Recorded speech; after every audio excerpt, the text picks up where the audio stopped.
All right, welcome. Let's start chapter 2 for Introduction to Earth Science. Here we're going to talk about minerals, what they are not, and how they are foundational to everything we do in this class. Of course, you're going to have to start your conversation with a mineral by describing what a mineral is. A mineral has a very specific definition. A mineral is one certain thing, and that being it is naturally occurring. If you have to make something synthetically, plastic, for example, you don't have a mineral. Well, it is naturally occurring. It has to be, by definition, inorganic. That means no CH, no carbon hydrogen bonds are involved. We define organics as CH, carbon hydrogen bonds. And if it's lacking that particular bond, then we call it inorganic. Minerals are inorganic, not simply if they're not breathing, not living. A frog's not a mineral, obviously, but there are things that are not alive but still are organic. A mineral has a definite chemical composition. What that means is every piece that you pick up of a mineral, no matter the size, no matter the location, is going to be chemically identical. That is a very important distinguishing factor between a mineral and a rock as we get to that. Not all rocks have the same chemical composition, but all minerals have the same chemical composition. A mineral is by definition solid. So if we follow what we've been doing previously, we can technically consider ice a mineral, but we can't consider water a mineral because being a solid is a definition of mineral. And finally, a definitive crystalline structure. This goes well with point 3, the chemical composition requirement. Every piece that you pick up of a mineral, the structure, the inner workings of it are identical. It's an important aspect to being a mineral. Cool. As I said, as I just got done saying, arguably the two most important properties of a mineral are its chemical composition and crystalline structure. That's how we define a mineral. That's how you can tell one mineral from another. It is how this game is played. See here, I got a Ryan coming in. It looks like I only have one Ryan, so that must be you. Fantastic. So yeah, that's a mineral. So Yes. Frankie Garcia is also with me on this call. We just live together, so we're on the same call. All right, can you say hi to me, Frankie? Hello. That sounds like a different voice. Fantastic. All right, got you as present. So, yep, that's a mineral. So, in that, you can ask yourself, coal and oil. We tend to think of those as, parts of geology, right? But are they minerals? Noodles, what's your actual name? I got to do attendance. I don't see a Noodles on this list.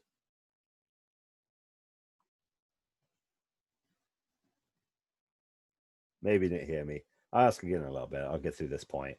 Oil and coal, not minerals. Why is that? Why are oil and coal not minerals? Well, let's go back to our 5 main things. Oil is not a mineral because it's not a solid. That's pretty simple, right? And coal, that's not a mineral because what is coal? That is the decomposed remains of usually ancient plant life and some ancient animal life. Meaning coal has carbon hydrogen bonds in it. Coal is organic, therefore not a. Oh, looks like Tyler. You got the name changed. Sweet. Coal and oil are not minerals, even though we think of them as geology. They still do not define themselves as minerals. Here we have a great picture of the Bugaboo Mountains in British Columbia. These mountains are comprised of granite. These are gigantic granite, cool to walk on structures, right? But within the granite that we're talking about here, granite is a rock, not a mineral. And as we'll get to, rocks are a assemblage, a collection of minerals. So if we zoom in real hard on this picture on the left, it looks like what we have here on the right. And I mean, you can probably picture this, right? If you look at these spots down here, these speckled black and white spots, they look similar. When we zoom in, we can actually see the minerals that comprise the granite these guys walk on. The quartz, this gray and translucent parts. The bitype mica, this black sheety stuff. We'll get to that.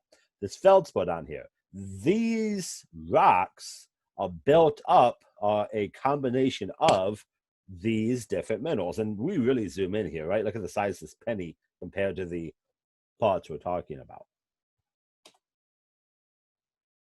That's a mineral. Let's go a little bit deeper before we go big again. What is a mineral? A mineral is comprised of an element. You guys talked about elements in high school science classes. I'm sure of it. This should just be a bit of a refresher. And if you're taking a chemistry class, of course, you dive deeper into it. But an element is defined as the fundamental building block, a fundamental component of matter. In order to have stuff, matter is stuff, right? As opposed to energy, matter is stuff. In order to have stuff, you need to be built on something. And the smallest piece you can get that is still distinguishable from other pieces is an element.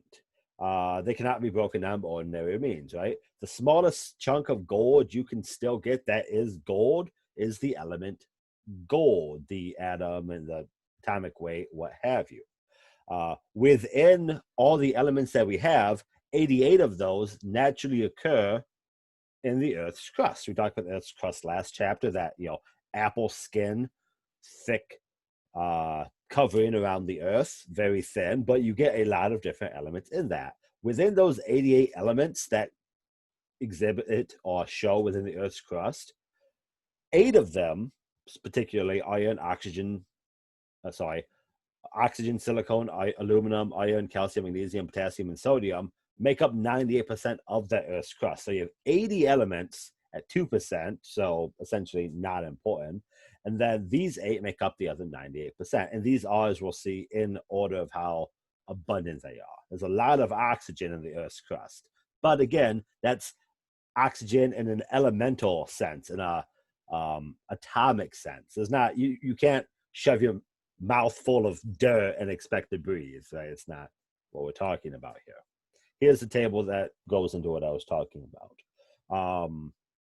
Oxygen is the lightest of these elements. Actually, silicon's lighter, but oxygen is very light, but it's also very voluminous as a percentage of the crust.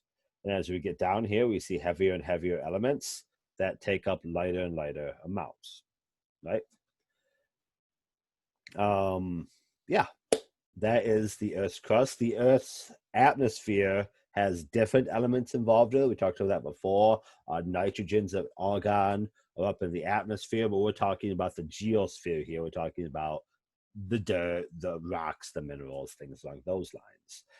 And as we go forward with rocks, we talked about chemical compositions. You're going to see these 8 in a lot of different rocks. You're going to see oxygen basically everywhere. You're going to see a lot of silicone. You're going to see a lot of calcium.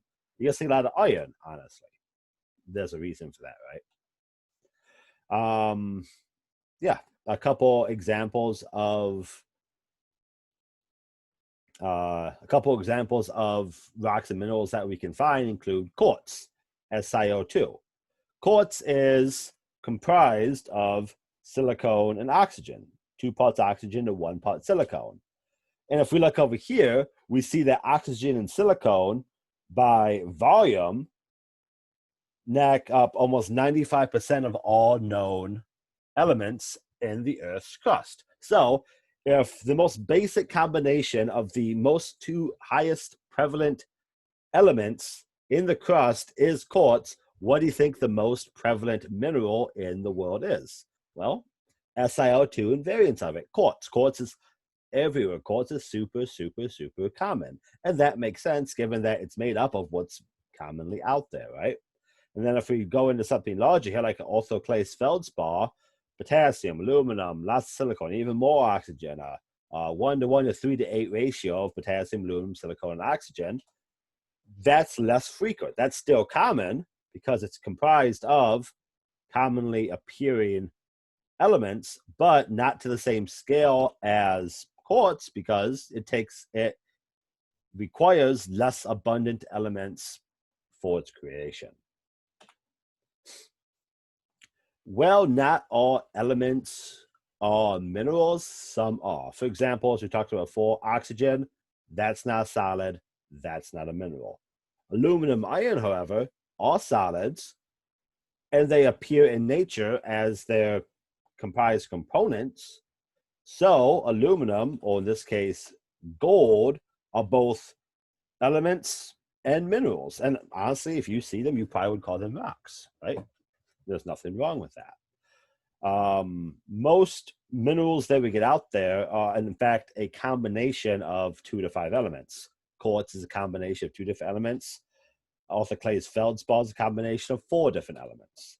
These elements are held together. I'm sure you learned in chemistry the different types of bonds that can form within elements, the plus minus of electrical charges, for example. They may vary in components, but from the 88 elements that we get in the Earth's crust, we form over 3,500 different distinct minerals. And remember, a mineral, by definition, has a definite chemical composition. Definite chemical composition means every time you pick up that mineral, chemically, you're looking at the exact same thing. You have 3,500, more so actually, minerals out there that no matter where you pick it up, at what time period you pick it up, what's happened to it before you picked it up, they're essentially identical. Within these over 3,500 minerals, we have 9 rock-forming mineral groups, which you'll dive a bit deeper into in both lab and in this slideshow. That's the chemistry behind it. Let's talk the crystals behind it. Crystals are an important property of a mineral. Well, crystal in a definitive sense is not necessarily something that occurs in all minerals. Crystal in a this is how it's arranged sense is a very important, as I said before, very important property of a mineral, a way to distinguish minerals. And what is a crystal? Well, a crystal is essentially the pattern of the way the atoms work together. Quartz, shown back here, is SiO2. That's 2 oxygen atoms and 1 silicon atom. They don't just float around randomly, right? Quartz, we've all seen quartz. I'll show you pictures of quartz. Quartz has a specific look to it. That look is directly related to the way the atoms work with each other to produce the mineral.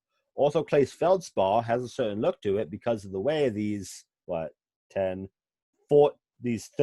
atoms work together and arrange themselves. And the way they arrange themselves is their crystalline pattern or their crystalline structure.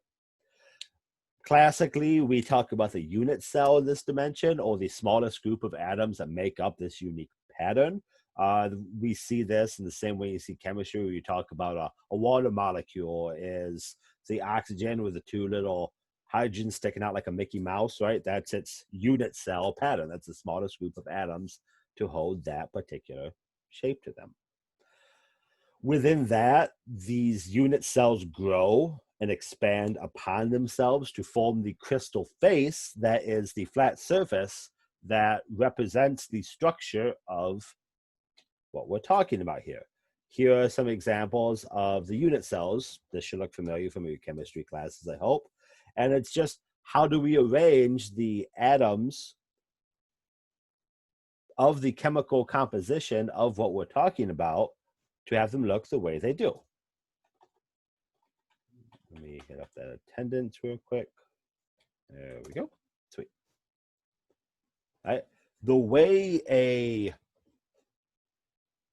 crystalline structure is defined tells you a lot about what you're going to expect to see in nature. This is a zoom in on that piece of granite. Remember we talked about granite, that white and black shown here. This is granite on a mountain scale. This is granite on a optical microscope scale.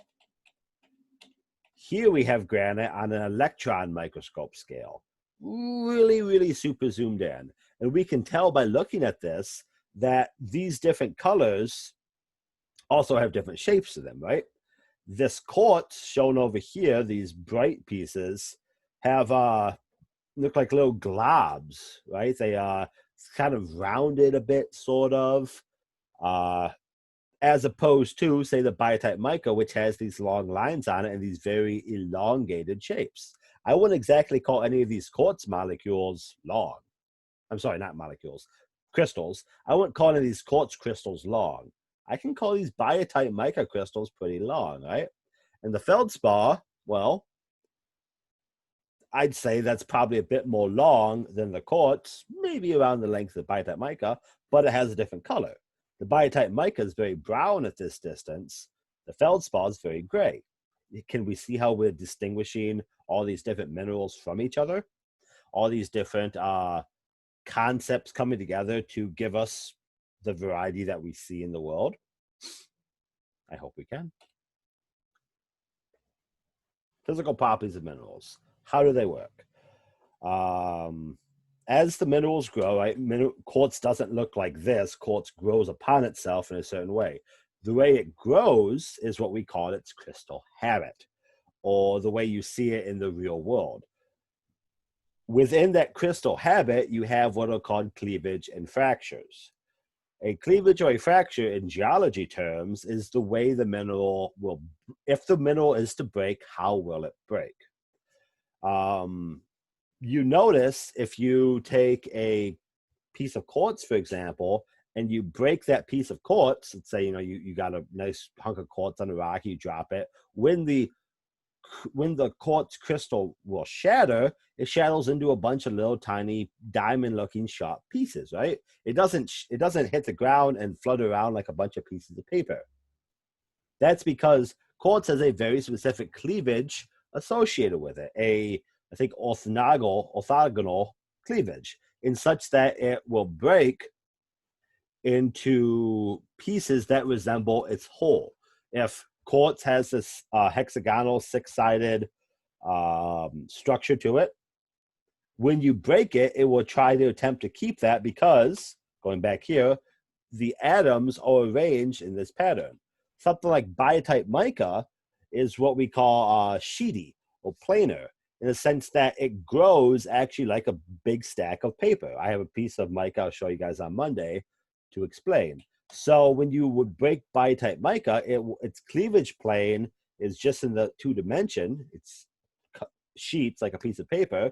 So that is how it will break. You would not expect biotite mica to break into these nice quartz-looking crystals. If there is no preferred way for a mineral to break, we call that a fracture. Plagioclase feldspar is an example of something that doesn't have I believe an example of something that doesn't have a preferred cleavage. When it breaks, it just breaks. If you break a piece of gold, it's gonna kind of just break wherever you break it, but that's more of a malleability conversation instead. Here you go. Here's an example of quartz, right?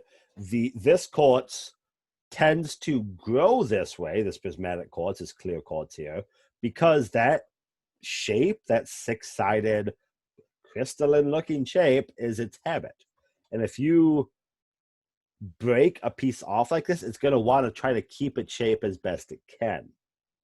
But that's not always true, because this rosy quartz shown here doesn't have as quite as strong of a definitive shape to it. That's because when you get these colored quartzes, like rose colored, black is a very common quartz variety, that's actually adding other elements into the basic SiO2 chemical composition of quartz that we talked about before. It's going a bit beyond the scope of this chapter, but we can see how these kind of look similar, but in the long end they don't. And then again on Monday, I'll give you guys some rocks. I'll show you guys some rocks that have very definitive. There's lots of different types of cleavage and fracturing out there in the world. Here we have I think it's an orthoclase feldspar shown here, that again has a very specific cleavage to it. It looks like it's breaking off in these little squares, right? Those little squares, again, down here, this broke off, but it still gives you a nice cube look. That cube look is its cleavage. When it breaks, if you were to drop this, it would shatter and you would get cubes out of it, more or less. Calcite is interesting because it has three-sided cubicle-like cleavage to it, but those angles that make, right, a cube is 90-degree angles. Calcite, I believe, is something like 76.6 degrees. It makes these like rhombus shapes naturally. That's pretty amazing. Fluorite is another good example. Fluorite has a four-sided cleavage to it. It likes to make these real cool, messed up dice looking shapes to it naturally. And that's, again, directly a result of the way the atoms form themselves in the creation. And it is a distinct characteristic of these particular minerals. Every piece of fluorite you find in nature will be attempting to grow this way. It is one of the definitions of fluorite. When you find a piece of calcite, if the calcite is allowed to grow as a crystal, it's going to try to grow in this rhombus, this like pushed over cube shape. Orthoclase feldspar, as shown here, wants to grow in this two-sided planar shape. That is the definition of these minerals. But beyond chemical composition and crystal structure, we do have other ways to distinguish minerals because, let's be honest here, we're not going to have our electron microscopes out in the field with us. If we find a rock, we want to know what it is. There's other ways to determine that. One of the ways to determine that would be how hard the rock is. And this isn't hard as in like, can I snap it like a stick? Rather, this is ability to be scratched by something. That's how we in the geology world define hardness. And lucky for us, there's a fun little Mohs hardness scale I'll get to in a bit, but I'll get to that when I get to that. Beyond how easy it is to scratch something, you could also talk about specific gravity, or in layman's terms, how heavy is it? I'm sure you've all picked up a rock with, let's say, a piece of copper in it. You probably would have noticed that that particular rock with that copper in it was a bit heavier than another rock of equal size, because copper is heavy. It's pretty far down there on the periodic table, right? Copper is heavy, so copper has a very high specific gravity, a very high density for its size. And color is another thing, but once you get into color, you start running into issues. Again, perfect example of why color is not a good determining factor. Some rocks are easily defined by color, such as orthoclase feldspar here as opposed to potassium feldspar. But that's something best done in person, hopefully in the lab. And that's something you can also see in nature as you walk around. Here we have a piece of quartz. I ask you, does this look like quartz? You probably would say no, right? How does this look like quartz? Quartz to me looks like this. I guess I could believe this is quartz if you ask me, but this is what I picture when I picture quartz. And now I'm telling you this is quartz. And the answer is yes, this is quartz. This is quartz that is, we call smoky because it has actually essentially got sick from radiation, and the chemical composition of it has been altered a bit to have inclusions in it. The change in the SiO2 basis of quartz due to the smokiness, if you will, has also changed other factors of it, such as the way it fractures. Quartz has a very specific cleavage, a six-sided cleavage plane to it. When you start messing with that, you make essentially another mineral called smoky quartz that breaks differently and looks different. So here is the hardness scale I was talking about. This is something that is honestly pretty useful. It is a way to just tell you what rock is what, given very simple objects at your disposal. If you pick up something that's super soft and you want to know what it is, you pick up a piece of white powdery rock, and you want to know, is this a piece of gypsum I have here, or is this a piece of talc I have here? What you can do is you can scratch it with your finger. If you scratch a rock with your finger and it scratches it, you have gypsum. If you scratch a piece of rock with your finger and it essentially like powders and falls apart and crushes underneath the awesome weight of your fingernail, you have talc. Because talc is very, very soft, has a 1 on the most hardness scale compared to gypsum. Technically, every mineral in existence is on the hardness scale, but the scale is usually defined by the most common of minerals. Another common thing you're going to see walking around is you pick up a piece of rock and it kind of has this crystalline white, maybe pink, maybe some sort of bluish rock on it. And you're like, ooh, this looks like a crystal. I wonder if this is quartz or not. A good way to tell if something is quartz as opposed to calcite or fluorite, which can look very similar, is to pull out a coin, or if you have a pocket knife, pull out a pocket knife and see if you can scratch it. Quartz is a 7 on the most hardness scale. If you have a piece of quartz, you should not be able to give it a good scratch with the blade of a knife because quartz is harder than a knife blade. Quartz is harder than a coin. If you find a rock, you pull out a coin from your pocket and you try to scratch it and you get noticeable scratch marks on it, you probably have calcite or fluorite there and not quartz. It's pretty cool. Corundum, likewise, very, very strong. I think I got a piece of corundum. I'll show it to you. One of the strongest known minerals in the world. I want to point out, however, that the hardness scale is not ability to withstand damage. You can easily break a diamond, right? Happens all the time. Where do you think we get the diamonds for the diamond bladed saws that we use?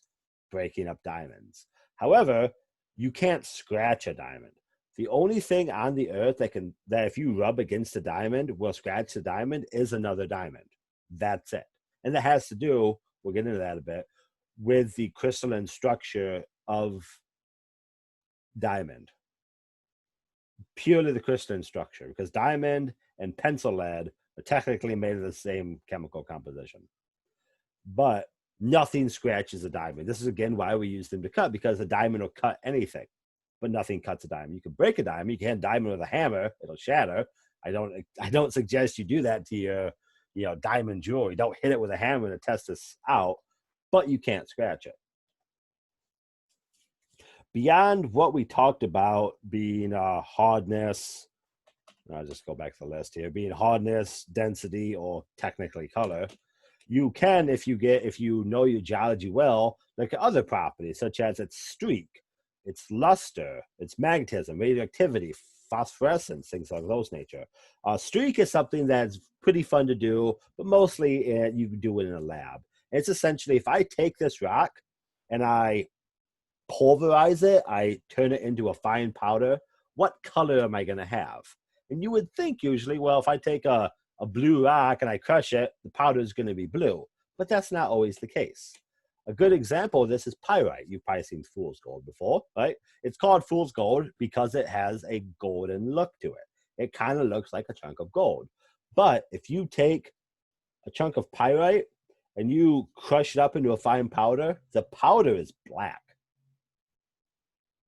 Pyrite or fool's gold only has a golden color to it when it's in this large rock configuration. If you crush it up, it changes. And some minerals will change their color when you pulverize them. In geology, we actually have what's called a streak plate. It's a piece of ceramic plate, and you rub the rock against a streak plate, and the color of that streak is its streak color. Again, that's something I'll have to show you in lab. Luster would be an example. The luster of a rock is how it reflects light. And this is metallic or non-metallic usually. If it looks like a metal, if it looks like a piece of metal, it's metallic. This looks like a piece of metal. Therefore, you say this has a metallic luster, right? Metallic luster. This does not look like a piece of metal. This looks like a rock. So this is a non-metallic luster. Pretty straightforward. Beyond that, you can get into specifics. Calcite, for example, reacts to hydrochloric acid. If you happen to be one of those people that walks around with a bottle of hydrochloric acid, you can drop it on some rocks. If they stop bubbling, oh, you found calcite. Congratulations. Magnetism, certain rocks are magnetic. Iron being an obvious example. Magnetite and hematite are magnetic. A lot of rocks aren't, or technically they're diamagnetic. Some things are radioactive. Cool, right? Fluorescence is a very cool thing. If you get a chance, I got to check to see if the Mineral Museum is opening this semester. But if the Mineral Museum is open, I'm gonna have an assignment where you all go and write me up a little 2-page essay about your favorite rocks at the Mineral Museum, because they have a fluorescence section there. And fluorescence tends to be reaction to UV light. I'm sure you guys have all seen the UPA lights, or seen a video or a picture of someone looking for UPA lights, where you take a UV light and you go around the beaches and you shine them on rocks. If the rocks glow with this bright blue, that's because there are minerals within the rock that fluoresce. The minerals within the rocks that will glow under this UV light, and it's pretty cool. Calcite and fluorite are examples of rocks that glow under UV light.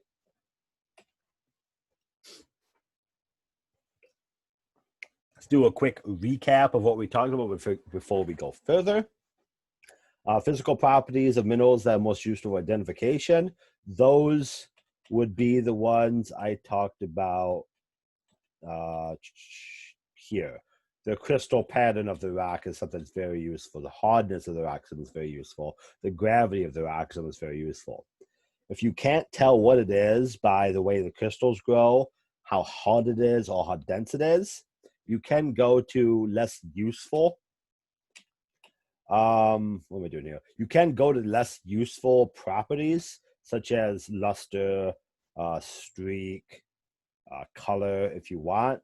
But you're going to find a lot of rocks share a lot of minerals share, for example, a streak or a luster or a color that are different minerals. Likewise, there are a lot of minerals that come in different colors or come in different lusters that are in fact the same. It's hard to explain over the internet, this difference, but you should be able to tell a mineral first and foremost if you can't tell its chemical composition. The best way to tell a mineral first and foremost will be essentially the shape it shows up in naturally. And that shape is where we talk about cleavage and cleavage planes. Cleavage plane examples. If you find a crystal growing on a rock that has this cool four-sided dice standing on one end look to it, you probably have a piece of fluoride. If, however, the crystal growing out of the rock is three-sided, more of a cube, but sort of a pushed over cube, you probably have calcite. Because calcite and fluorite can both be clear, can both be purple, can both be green. But fluorite shows up on 4 sides, calcite shows up on 3 sides. Quartz tends to show up on 6 sides. But quartz can also be a bit wobbly in its cleavage planes, or quartz can have no recognizable cleavage planes. Right? There's a reason why people study this stuff for a living. It's not as simple as a few slides in an introductory class, but it is something that you can learn. It's something that you can impress your friends with. Next time you go out on a walk and you find a rock that has a cool looking crystal attached to it, pull out a knife and try to scratch it. If you can't scratch, you have a wonderful piece of quartz there. If you can scratch it, look, does that crystal popping out of that rock have, where you at?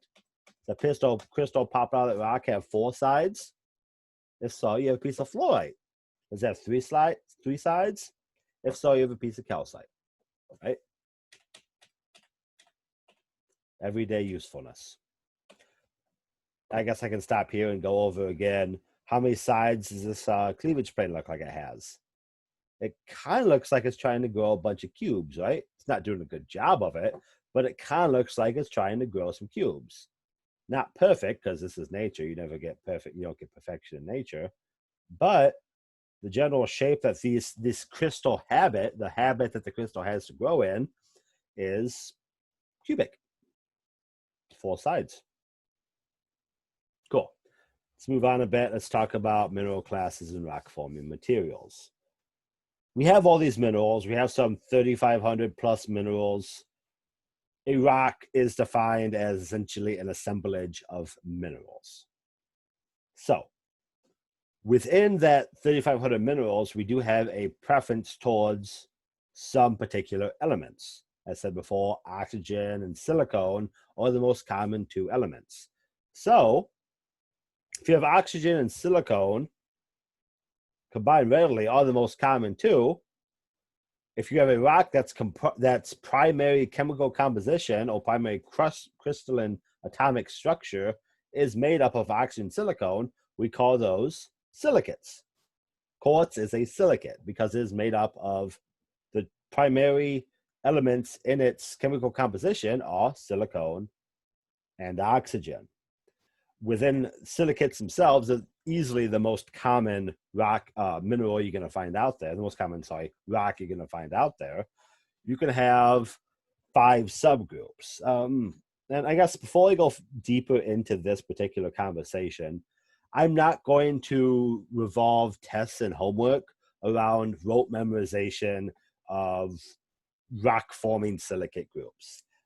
I know this may be the only Earth history class you take in your collegiate career. So my goal with this class instead is to, as I said previously, hope to elucidate, hope to bring forth some enjoyment of the natural world. If after this class you go for a walk in the woods and you actually pay attention to the rocks you're walking around on and maybe find something cool on the ground, I will consider this class as a success. If you leave this class and you have the 5 groups of rock forming silicates memorized and you do that, kudos to you.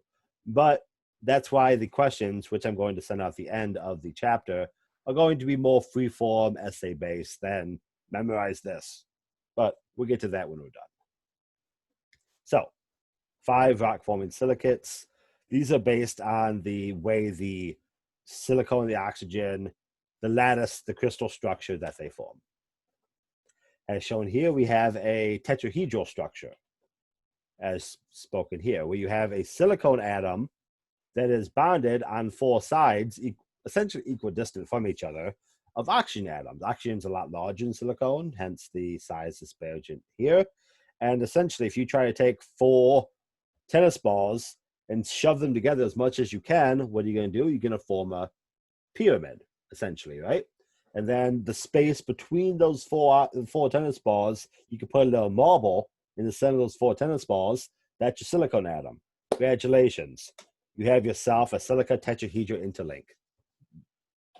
Kudos to you. This silica tetrahedral interlink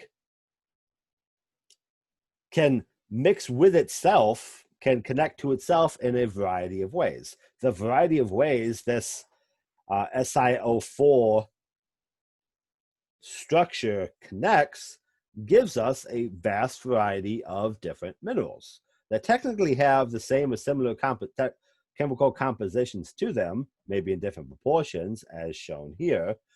But if you zoom in with a really powerful microscope, you're kind of looking at the same thing. If you just have the silicate tetrahedra kind of sitting by itself, not a whole lot going on, you get yourself an olivine. If you combine it in these various chains or sheets as shown here, you get yourself different minerals that still are made up of just silicone and just oxygen, but a hornblende comes from a double chain approach to this chemical structure. And again, I'll show you guys hornblende later, but essentially hornblende looks like black straws. It shows up as these, I think, 4 or 5-sided, like almost black rock splinters within a whatever you're looking at. And it's pretty cool to find hornblende because it's actually very strong, very high in the Mohs hardness scale as well. But instead of these chains, you get a sheet where you get your micas, your muscovites. If you get something more complicated in these basic structures, well, you can get yourself your quartzes, your feldspars, what have you.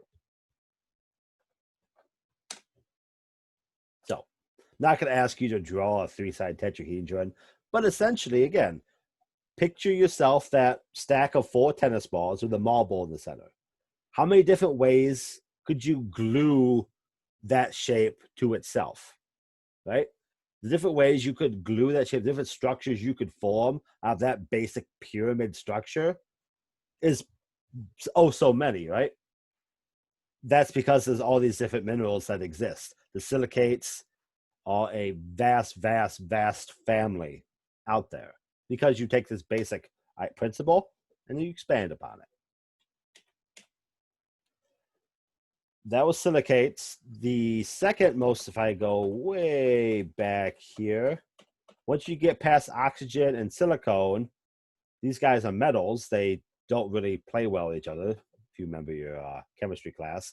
Calcium is the next big element that we went into within the Earth's crust. Calcium likes to play with other stuff. Calcium likes to play with oxygen. So if you get calcium, instead of silicone mixing and matching, you get a carbonate. Carbonates are arguably the second most, not nearly to the extent of silicates, but carbonates are very, very common. You can get your calcite as CaCO3, calcium, carbon, and oxygen. And then you also can find other various rocks like dolomite. You can shove some magnesium into that calcium and get yourself a completely different mineral. All these minerals exist.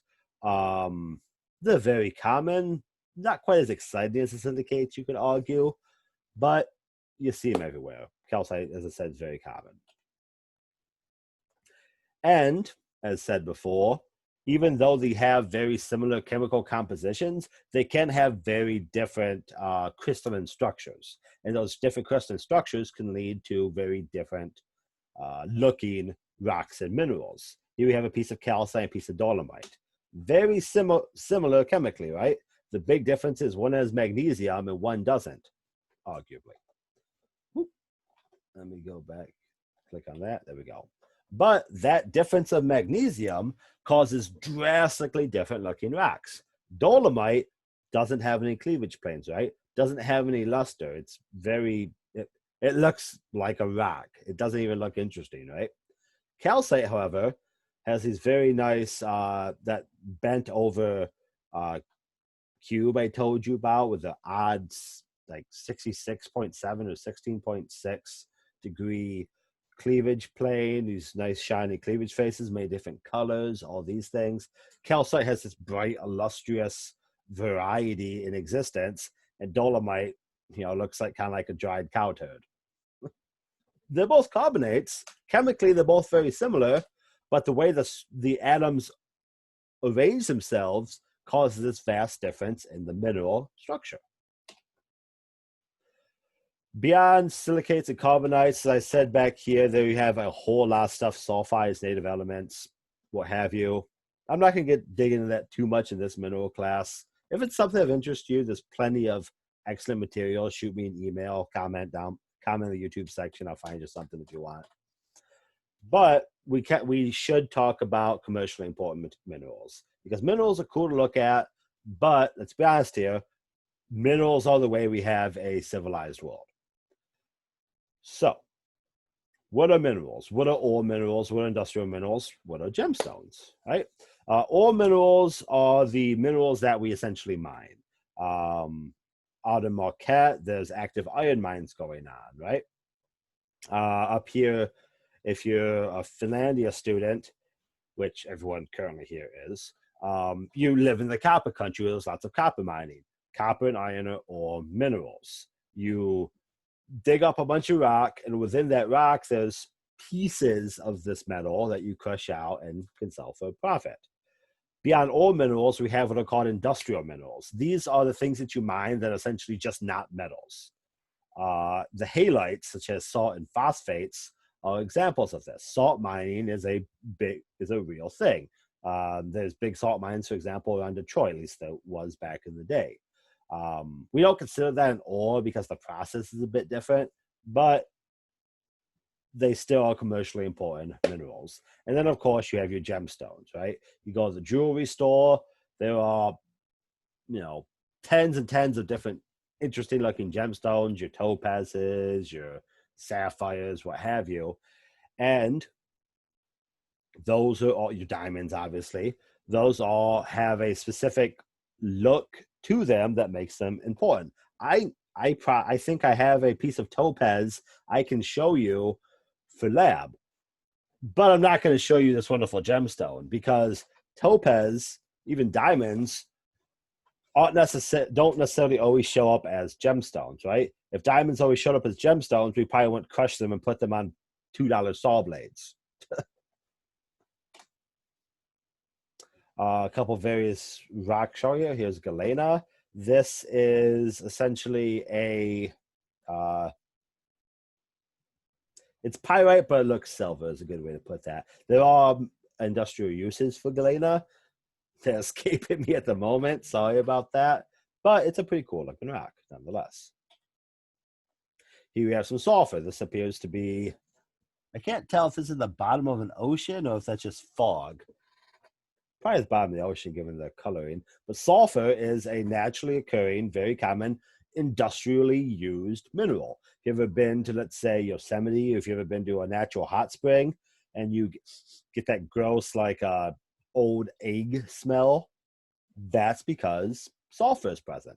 And funny enough, there are a few, I went over that list of ways to tell what a mineral was. I forgot to include a couple more of your senses, smell and taste. Certain minerals have specific smells and tastes to them. Sulfur has a very distinct smell. If you got a rock and you're like, oh, I don't know if this is sulfur or not, smell it. It's not that weird. If you smell it and it smells gross, you have sulfur. If you smell it and it smells like a rock, you don't have sulfur. Gemstones, sapphires, beautiful, gorgeous, magnificent, wonderful. That's not how they showed up in the ground, I promise you. That's some fine tuning to get there. Because sulfur at the end of the day is a mineral, and for the gemstone to grow this big takes time, honestly, the gemstones didn't look this way. There's some work done after the fact, of course. But sapphires are prized for a specific look. You're going to notice, even though they have all these different cuts to them, the way a gemstone looks in the jewelry store is called its cut.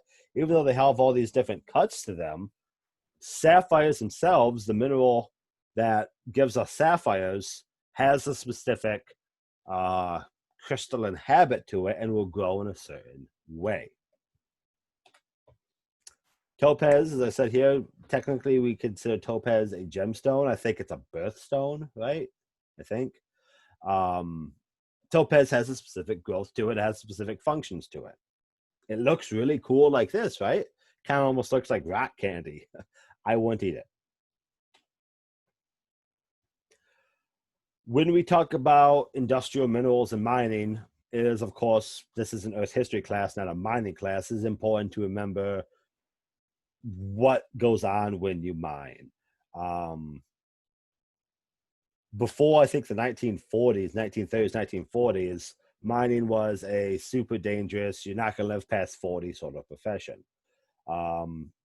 It is generally not advised to breathe in a lot of rock. Rock doesn't do good in your lungs. So we do have examples of lots of diseases, lung diseases, black lung, what have you, originating from the mining of materials.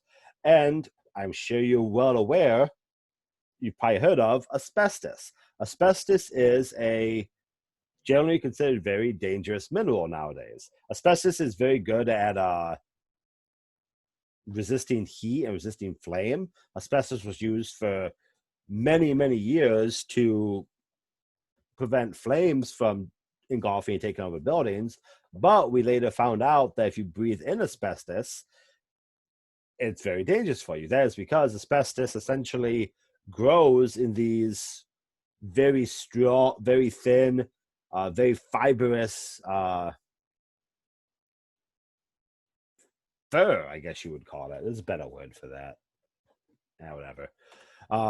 This is how asbestos or crystalline, that's how you pronounce that. I should really be better at my job. This is how asbestos grows naturally. If you break asbestos, it's going to want to break into these small individual fibers. If you breathe this fiber in, your lungs aren't gonna like it because your lungs are, right. If you picture lungs, it's all those tendrils and stuff like that. This stuff cuts up lungs and causes cancers. Funny enough, asbestos is dangerous to breathe. It's not dangerous to eat. You could eat a piece of asbestos and it's not going to hurt you because your stomach acid will dissolve away. And actually, when I first took geology, my geology professor started to talk about minerals by chopping on a big piece of asbestos. I don't know where he gets edible asbestos from, but he would do that for every class period. And now he's happily retired and cancer free. So, weird world we live in when it comes to minerals. Radon and cancer. I said before, a way to define a mineral is by radioactivity. A good example of that would be things such as uranium and plutonium. These are minerals that are radioactive. They radioactively decay. They produce the alpha particles, the beta particles, the radon, things along those lines, which are cancer causing, which can be very dangerous. And uranium, while rare, is not really that impossible to find. Uranium tends to show up in lots of granites, shales, stuff like that. It is, if you find a very large deposit of shale, for example, you take a little Geiger counter out there, I won't be surprised if something pops up. Are you going to pull out a chunk of uranium? No. But you get down there into the crystalline structure, you probably have a few atoms of uranium sitting around. Pretty cool. Not cool, however, if water tends to flow through this area, because then you can get these uranium atoms and the radon mixed in with the water supply, and then you have, cancer causing water. That's never fun. And of course, the mining process itself can cause damage to the environment outside of the minerals involved, or whether not outside of the minerals involved, but directly related to the minerals involved. Namely, again, if you live around the copper country, we have stamp sand deposits all throughout here. That stamp sand is the leftovers of the mineral refining process to extract the copper from the ground around here. And essentially, it's the rock that didn't have copper in it. But the rock that didn't have copper in it had other minerals, elements involved that, for example, sulfides, that if you expose the air and wash them with a lot of water, form sulfuric acid. I'm sure you remember from high school chemistry, you don't want to play with sulfuric acid, as well as dangerous elements in and of themselves, lead, cadmium, and mercury. So,